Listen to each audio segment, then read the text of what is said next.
To run through the idea of the modulus with you for the next section on this complex number chapter. Nice and simple process in this, and something that you guys have done for a long time in mathematics, but we're just applying the theory to this complex number chapter. So as I've written here, the modulus of a complex number is the distance from the origin, okay? So it's the distance between the origin and the complex number. So you can see in the diagram that I've drawn here, we've got our origin there, we've got our complex number there, Z1. So I'm looking for the modulus would be the distance between those 2 points. So as I've said, when we're talking about distance, we use kilometers or meters or whatever. It has to be a positive value.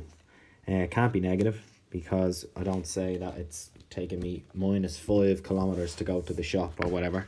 So it has to be a positive value. Okay. It has to be a number value as well. I can't say it's -5 because it can't be negative. I can't say it's B kilometers or Q kilometers or I kilometers, for that matter. So as I've said, you can't have a negative distance, we can't have an imaginary distance. So our modulus value can't have a minus sign or an I value present. So I'm looking for a positive number, just a number as my answer when I'm doing this stuff. Okay, so you can see, again, as I said in the diagram here, I'm looking for the distance between the origin and the complex number, Z1 in this case, and I've drawn a kind of dotted line there to show you that that's the distance between the two, and I've represented it with the letter X, as you can see also. So using that, we should be able to find the length of that line. I've given you the coordinates of my complex number, 4 plus 3i,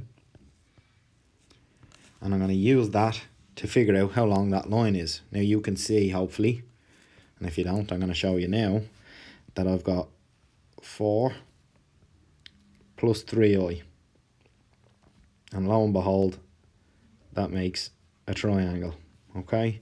And not only a triangle, but a right angle triangle. Now I know the length of that line there is 4. I know the length of that line there is 3. So I can use those two values to work out the length of x using Pythagoras' theorem. As I said, you've been doing that for many years now. They say you did that for the first time in second year probably. So all we got to do is take the real parts. As I've said, I've got 4, that's my real value on the real axis, and I've got 3i, which I'm using the 3 part on the imaginary axis. So I'm going to use those to find out what x is. So Pythagoras' theorem is nice and simple. I've got x squared in this case is equal to the other two sides squared and the sum of those two sides squared. So in this case I've got 4 squared and 3 squared.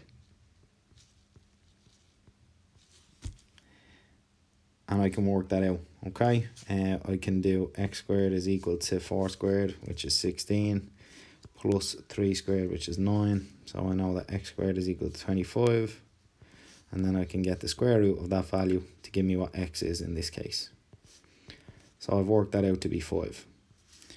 I've got that down here. Now the only thing that's different between what I've drawn up here, like you would have done in any kind of Pythagoras theorem calculations that you would have done previously, and the difference here is this part here.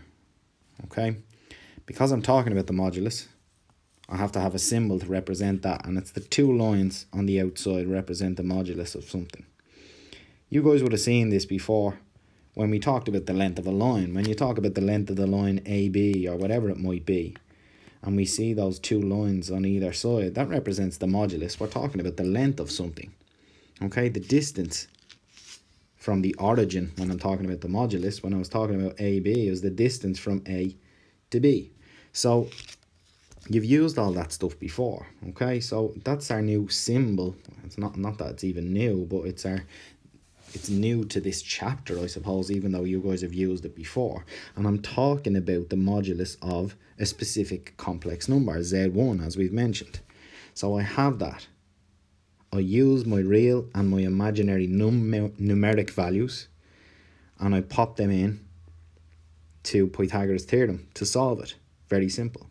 So you can do it like that, as I've said. I can do the modulus of z1 squared is equal to 4 squared plus 3 squared, and you can solve it like that. Alternatively, you could do it this way, but you need to use that symbol, or you need to use that notation at the end, because I'm talking about the length of the line z1, or the modulus of the line z1, the distance between the origin and the point z1, and in this case it's 5. Now that's the process for all of these problems. There's nothing different to any of them. They're going to ask you to find the modulus of a complex number, or compare the modulus of one complex number to another complex number. So imagine if I put another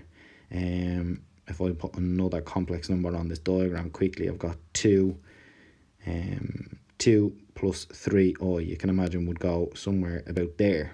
Okay, so you can imagine that I've got the modulus of a new complex number there compared to the original one, and I've got 2 lines, and I find the length of both, and I see which one is longer, or if one is shorter than the other, or whatever might be asked. So that's all there is to it. You hope that you recognise that there's nothing new here, and you should be able to give that a good attempt today. Thank you.